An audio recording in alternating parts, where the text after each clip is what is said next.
चिश्ती। कोई समझ नहीं बेसमझां नू सच्चा दीन सुनाया चिश्ती। हक बातिल दी पहचान हो गई ऐसा सबक पढ़ाया चिश्ती।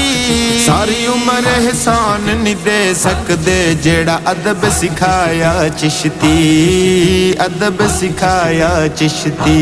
सोना चिश्ती सदा जीवे, सोना चिश्ती सदा जीवे। इन्हां दी चौखट तो साडा सिर ना जुदा थीवे। इन्हां दी चौखट तो साडा सिर ना जुदा थीवे। इन्हां दी चौखट तो साडा सिर ना जुदा थीवे। इन्हां दी चौखट तो साडा सिर ना जुदा थीवे। इन्हां दी चौखट तो साडा सिर ना जुदा थीवे। इन्हां दी चौखट तो साडा सिर ना जुदा थीवे। कर होश टुटी